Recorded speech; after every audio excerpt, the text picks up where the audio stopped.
अस्सलाम वालेकुम। समर अब्बास आपकी खिदमत में हाजिर है। आज की सबसे बड़ी और अहम खबर, वफाकी काबीना में रद्दोबदल किया गया है और ये पीडीएम के लिए, अपोजिशन के लिए कोई ज़्यादा अच्छी खबर नहीं है, क्योंकि शेख रशीद अहमद जो कि अपोजिशन के हवाले से एक सख्त गिर मौक़िफ़ रखते हैं, उन्हें वज़ीर दाखिला लगा दिया गया है, जो कि कौमी सलामती बल्कि दाखिली सलामती से मुतल्लिक़ जितने भी अमूर हैं उन्हें वज़ीर दाखिला ही मैनेज करते हैं।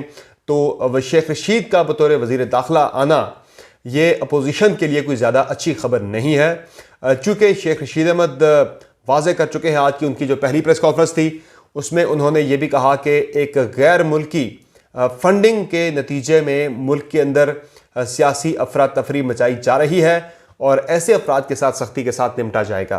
तो एक तो उन्होंने वाज़े कर दिया अपोजिशन के हवाले से उनकी पॉलिसी क्या होगी, और दूसरा जो मुख्तलिफ वज़रा के कलमदान तब्दील हुए, जिनमें आज़म सवाती साहब को दे दी गई है, नारकोटिक्स के वज़ीर थे वो एंटी नारकोटिक्स के, अब वो रेलवे के वज़ीर बन गए हैं। एजाज शाह साहब जो कि वज़ीर दाखिला थे वो अब इंसदाद मनशियात के वज़ीर बन चुके हैं। दूसरी तरफ एडवाइज़र हफीज़ शेख साहब को भी बना दिया गया है वफाकी वज़ीर ख़जाना। अगले 6 माह के अंदर अंदर उन्हें पार्लियामेंट का मेंबर बनना होगा, तो चूँकि मार्च में सेनेट के इंतखाबात शेड्यूल्ड हैं तो उन्हें सेनेटर बना दिया जाएगा। इस तरह वो वज़ीर रहेंगे, चूँकि 6 माह के अंदर अंदर 6 माह तक आप वज़ीर रह सकते हैं और 6 माह के अंदर आपको हल्फ उठाना होता है बतौर मेंबर पार्लियामेंट। तो आइन के अंदर गुंजाइश मौजूद है जिसका फ़ायदा उठाते हुए बनाया गया है हफीज़ शेख साहब को मुशीर दाखिला से वज़ीर दाखिला। हालांकि वो किसी ऐवान के मेंबर नहीं है। इससे पहले मिफ्ता इस्माइल साहब को भी मुस्लिम लीग नून ने आखिरी दिनों में इसी तरह से वज़ीर दाखिला बनाया था, आखिरी बजट उन्होंने पेश किया था। अब आते हैं हम शेख रशीद साहब की को वज़ारत दाखिला मिलने के तरफ।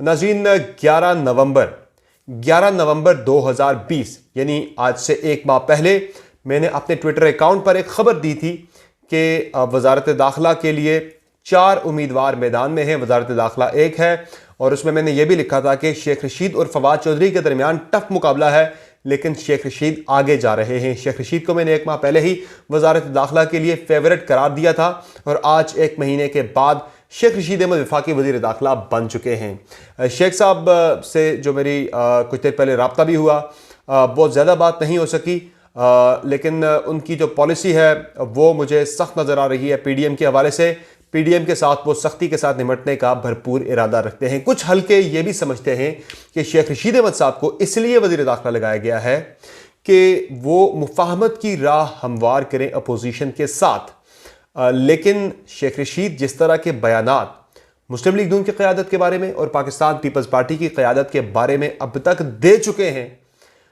उनके साथ किसी सूरत में भी पीपल्स पार्टी या मुस्लिम लीग नून मुफाहमत उनके ज़रिए उनके साथ नहीं करेगी। सबको पता है कि शेख साहब जो बात खुफिया रखनी भी होती है वो भी खुफिया नहीं रखते, तो ऐसी बात उनके साथ तो किसी किस्म की मुफाहमत की बात कोई नहीं करेगा।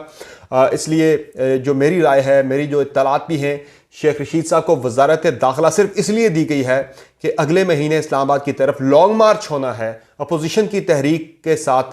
इस तहरीक को ख़त्म करने के लिए, इस तहरीक को नाकाम बनाने के लिए शेख रशीद अहमद एक मुअस्सर टूल, एक मुअस्सर वज़ीर दाखिला साबित हो सकते हैं। इमरान खान साहब ने यह सोचते हुए उन्हें वज़ीर दाखिला लगाया है। इससे पहले एजाज शाह साहब जो वज़ीर दाखिला थे, उनसे मुतल्लिक मैं आपको एक बड़ी अहम ख़बर आपके साथ शेयर करता हूँ। जब वो वज़ीर दाखिला थे, आपको याद होगा कि ख्वाजा साद रफ़ीक जो हैं वो नैब की हिरासत में थे। तो इस दौरान ख्वाजा साद रफ़ीक जब कौमी असम्बली का इजलास था तो वो प्रोडक्शन ऑर्डर पर कौमी असम्बली के इजलास में शिरकत के लिए आते थे, और इसमें भी मेरे जो मैं आपको ख़बर दे रहा हूँ इंटरेस्टिंग और थोड़ी सी अफसोसनाक भी है कि जो उनके साथ सलूक हो रहा था, नैब की तरफ से साद रफ़ीक साहब को रोज़ाना लाहौर से बाई रोड लाया जाता था इस्लामाबाद कौमी असम्बली के सेशन में शिरकत के लिए, और कौमी असम्बली का सेशन ख़त्म होने के बाद रोज़ाना शाम को ख्वाजा साद रफ़ीक साहब को बाई रोड लाहौर ले जाया जाता था।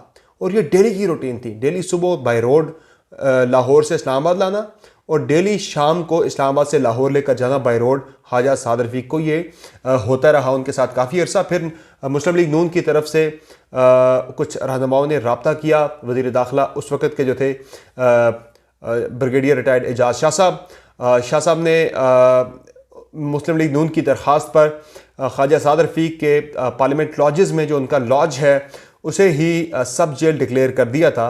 और साद रफ़ीक यहीं पर क़याम पज़ीर हो गए इस्लामाबाद के अंदर ही। लेकिन रात के 11:30 बजे नैब के हुक्काम को और जो मुतल्लिका लोग जो उन्हें लेकर आए थे उन्हें एक ऑर्डर मौसूल हुआ, और वो ऑर्डर ये था कि साद रफ़ीक को फौरी तौर पर लाहौर मुंतकिल किया जाए। किसकी इजाज़त से उन्हें इस्लामाबाद में रखा गया है?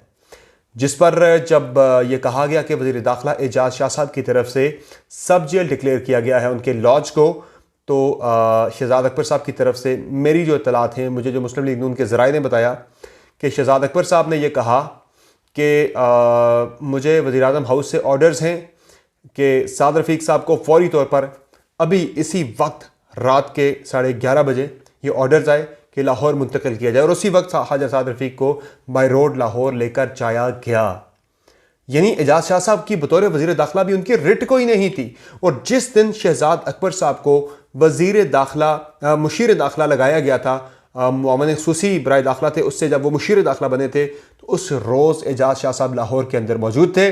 उनके भाई अल्लाह उनकी मग़फ़िरत फरमाए, उनकी बख्शिश फरमाए, उनकी रहलत हो चुकी है, उनके साथ वो लाहौर में थे और बताकर वज़ीर आज़म को गए थे कि मैं लाहौर जा रहा हूँ, मेरे भाई की हालत काफ़ी ख़राब है, वो वेंटिलेटर पर हैं कोरोना वबा की वजह से।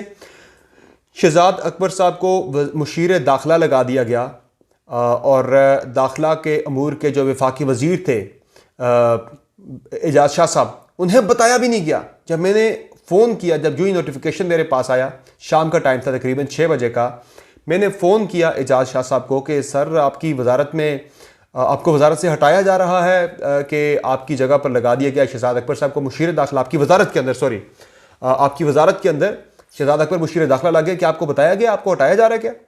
उन्होंने कहा यार मुझे तो मालूम नहीं है, ये क्या हुआ है, आप मुझे बताएं। मैंने कहा जी ये एक नोटिफिकेशन आया है जिसमें शहजाद अकबर साहब को मुशीर दाखिला लगा दिया गया है, क्या आपके इल्म में है? उन्होंने कहा बिल्कुल मेरे इल्म में नहीं है, मैं अभी कल ही वज़ीर आज़म से मिलकर आ रहा हूँ, उन्हें मैं बता कर आया हूँ कि मेरे भाई काफ़ी क्रिटिकल हैं, मैं इसलिए लाहौर जा रहा हूँ, और मुझे ऐसा कुछ नहीं बताया गया। पीछे उनकी वजारत के अंदर एक बंदे को मुशीर लगा दिया गया।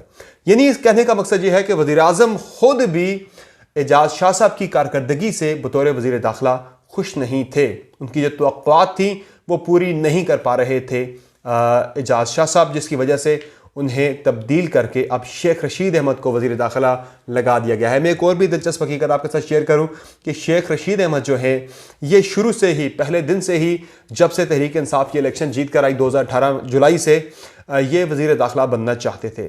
मेरे क्लोज कुछ जानने वाले हैं जो अपनी गाड़ी में शेख रशीद अहमद साहब को लेकर गए थे बनी गाला इमरान खान साहब के पास, ये सिफारिश लेकर कि आप शेख रशीद को वज़ीर दाखिला लगाएं, और उस वक़्त खान साहब लगा भी देते। लेकिन मसला ये था कि पार्टी के अंदर परवेज़ खटक साहब, शफ़क़त महमूद साहब भी वज़ारत दाखिला के बड़े स्ट्रॉन्ग उम्मीदवार थे, इसलिए इमरान खान साहब ने कहा यार मेरे बाकी लोग भी वज़ारत दाखिला मांग रहे हैं, इसलिए वज़ारत दाखिला इमरान खान साहब ने अपने पास रख ली थी और शहरियार आफरीदी को वज़ीर मुमलकत बराए दाखिला लगा दिया था। लेकिन बाद में फिर उन्हें हटाकर लगाया गया एजाज शाह साहब को।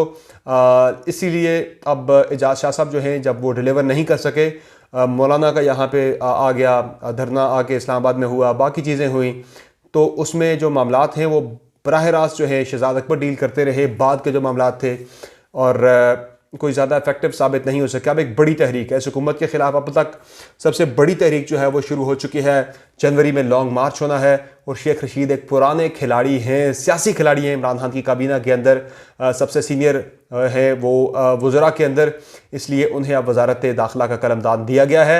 अब देखना यह है कि शेख रशीद की हिकमत अमली क्या होती है इस तहरीक को नाकाम बनाने के लिए, चूँकि वो सख्ती के साथ निपटेंगे इस तहरीक के साथ और हर तरह का जोर लगाएंगे, हर तरह के हरबे आजमाएंगे जो शायद एजाज शाह साहब ना करते। शेख रशीद की तरफ से हर तरह की सख्त पॉलिसी इख्तियार की जाएगी। यानी PDM के लिए शेख रशीद का वज़ीर दाखिला बनना कोई ज़्यादा अच्छा शगुन या ज़्यादा अच्छी खबर नहीं है। ये इस बात की तरफ इशारा करती है कि इमरान खान इस तहरीक के साथ सख्ती से निपटने का इरादा रखते हैं। दूसरी बड़ी अहम चीज़ जिसकी तरफ किसी ने निशानदेही नहीं की, किसी ने उस पर बात नहीं की, वो था आज़म खान सवाती को 28 माह के दौरान ये चौथी वजारत मिली है। बड़ी हैरानकुन बात है। आज़म सवाती इमरान खान की काबीना में सबसे पहले बनते हैं वफाकी वज़ीर बराए साइंस और टेक्नोलॉजी। उसके बाद उनका कलमदान तब्दील होता है, वो वफाकी वज़ीर बराए पार्लिमानी उमूर बन जाते हैं। ये दूसरी वजारत थी। उसके बाद उन्हें इस वजारत से हटाकर वफाकी वज़ीर बराए इंसदाद मनशियात, एंटी नारकोटिक्स का वज़ीर लगा दिया जाता है। ये तीसरी वजारत थी उनकी, और अब उन्हें वज़ीर रेलवे बना दिया गया है। यानी कि 28 माह के दौरान चौथी वजारत मिली है आज़म खान सवाती को। अब देखना यह है कि उनकी ट्रेन अब जाकर अगले किस वजारत के स्टेशन पर रुकती है।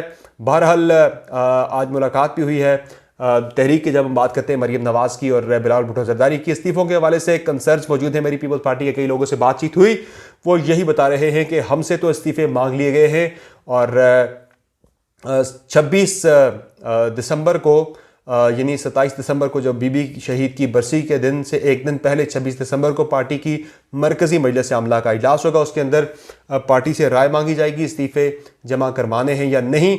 लेकिन मुस्तफ़ा नवाज़ खोखर के का सख्त आपने रिएक्शन देख लिया है इस्तीफ़ों वाली पीपल्स पार्टी की हिकमत अमली पर। वो काफ़ी नाराज़ हैं और पार्टी उन्हें मनाने की कोशिश कर रही है। उनका नाराज़ होना इस बात का इशारा दे रहा है कि पीपल्स पार्टी के अंदर और भी बहुत सारे लोग हैं जो इस्तीफ़े देने वाली पॉलिसी पर ज़्यादा खुश नहीं हैं। चूँकि कल के वीलॉग में मैंने बताया था कि पीपल्स पार्टी की ये पॉलिसी हरगिज़ नहीं थी कि पार्लियामेंट का प्लेटफॉर्म छोड़ा जाए। मौलाना के नून लीग के दबाव में आकर उन्होंने ये फैसला फिल वक्त तो कबूल किया है, लेकिन आगे चलकर पीपल्स पार्टी को अंदर से बहुत ज़्यादा मुज़ाहमत का सामना करना पड़ सकता है। सीसी के अंदर एतजाज़ हसन भी बैठे हैं, वो भी भरपूर मुखालिफ हैं।